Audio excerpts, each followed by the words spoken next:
Hello there, good morning, welcome back to my channel. This is Louise from Louise's Lifestyle. Thank you for joining me. If you're new here, please hit the subscribe button and give this video a thumbs up please, and give it a like and share with your friends. So as the title suggests, is my betel leaf or pan plant flowering.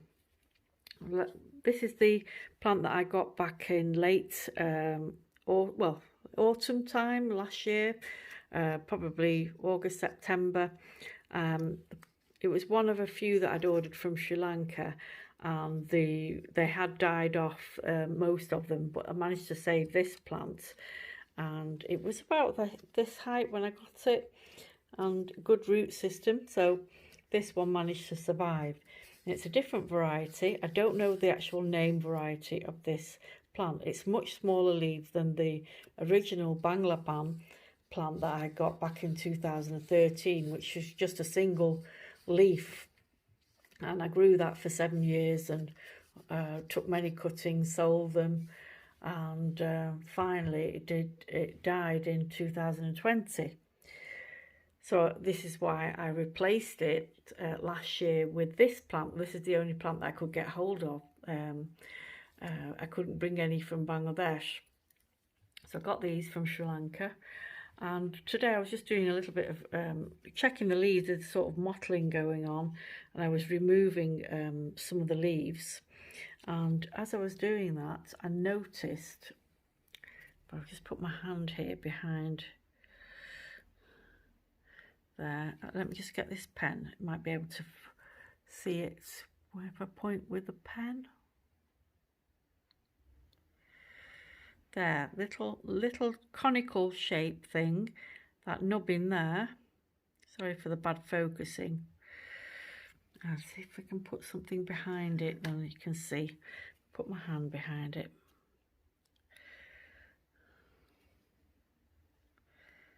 There, little conical shape thing is a catkin, a flower bud of Piper Betel. So it's not often that you see Piper Betel flowering. This is the first time I found them to flower. As I say, I had one for 7 years and I never saw any of these on the plants. And there are a few more on here, different stages of development. As I say, I hadn't noticed until today. So when I found that one, I thought I'll have a look if there's any more on the plants. And let me just see if I can find. Seem to be on the new growth. Here we go. So there's a couple on here. So there's one there, and there's another here. Sorry for the bad focusing. There's one there next to my nail.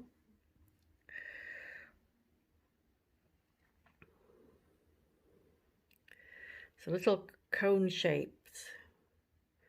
They look like little flower, well, they are flower buds. And I think they will become sort of a bit more elongated. They get a little bit bigger if they stay on, that is. Just have a look up here. I've just noticed another one. So that one is slightly longer. And a tiny, teeny one there. Sorry, my camera skills are not great when it comes to focusing. So there's one there. And I'm sure there'll be more being produced. Not on that one, no. I did literally, actually, the other day, I wonder if it's because of that, I pruned this plant because I was taking cuttings. And I took about 4 or 5 cuttings. And I wonder if that's triggered it to go into flower. I don't know, because it hasn't been that warm recently. In fact, it's got cooler. So the height of the hot weather, there was none of these on there. And literally, I think 3-4 days ago, I took cuttings. As you can see, I've cut there.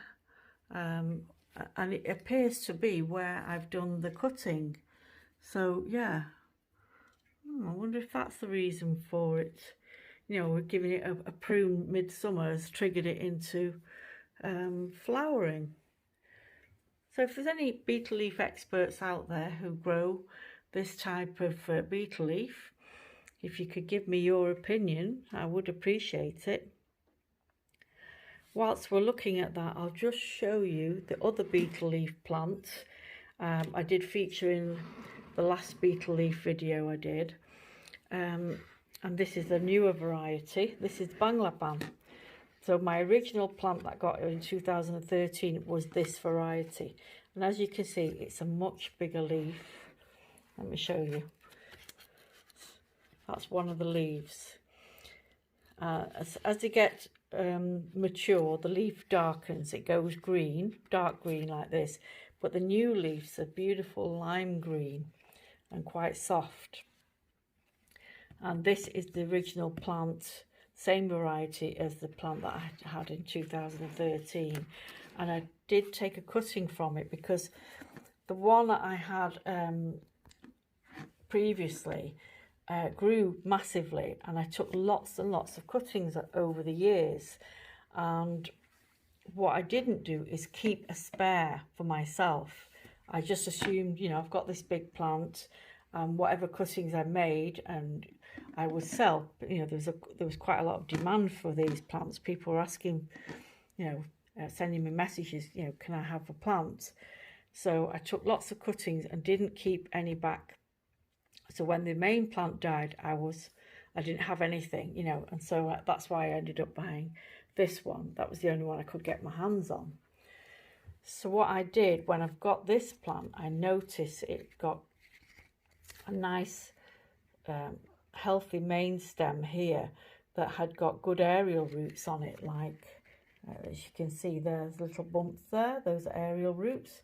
So I thought, you know, before the summer ends, I'll take a cutting. So giving the cutting a chance to grow, you know, during the long summer days. So I'm just going to pause the video for a second. Sorry for the interruption there. I've just had a postman at the door. So what I was saying about this plant, I did take a cutting from it, and I'll just show you.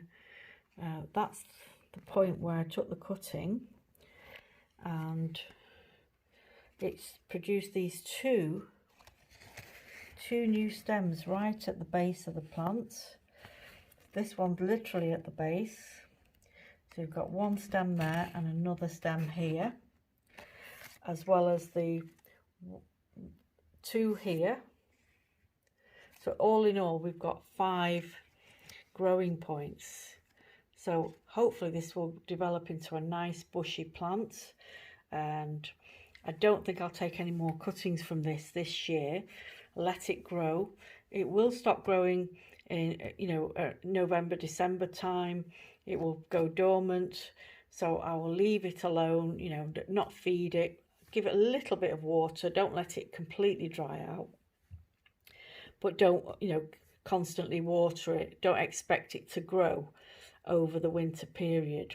And then come spring, it will start coming back, you know, into its own, and, you know, developing nice new bushy leaves and stems. And I'll show you the cutting that I took from this plant. So here it is. I literally just popped it in water. I did initially put it in perlite, but I found the perlite wasn't helping for some reason. I don't know, the stem seemed to look like it was going a bit soggy. So I took it out of the perlite, left it in a tiny bit of water, and here we have the roots on it. So just see if I can focus there. Shake off that water. Now let me just pop it on my hand, then you can see it a bit better. There you go. So nice healthy roots. So they've come from that, where you can see these little pointy bits. These are the aerial roots on the plants, and putting it in water has encouraged it to produce these nice feeder roots. So I'll let those roots grow a little bit longer, maybe possibly half an inch longer, and then I'll pop it up into a nice compost, perlite mix similar to what we've got in there. And hopefully this will be a nice individual plant, in itself. So you've got a nice growing point here. You've got the main growing point there. And I think there's another growing point here. So this will also be multi-stemmed. And you can see it's already got little aerial roots on the stem, there and there. And that's where, if you do take cuttings, you take cuttings just below where the aerial roots are. And that will help it to get a head start rooting. So there you go. My little betel leaf collection here. So I hope you've enjoyed this video. If you have any answers regarding these plants, this particular plant with its little flower buds, if you're growing one, you've got the same thing happening to yours, please let me know. If you can advise me if there's anything I should be doing, or just leave them be. So thanks for watching, everyone. Take care. Bye bye.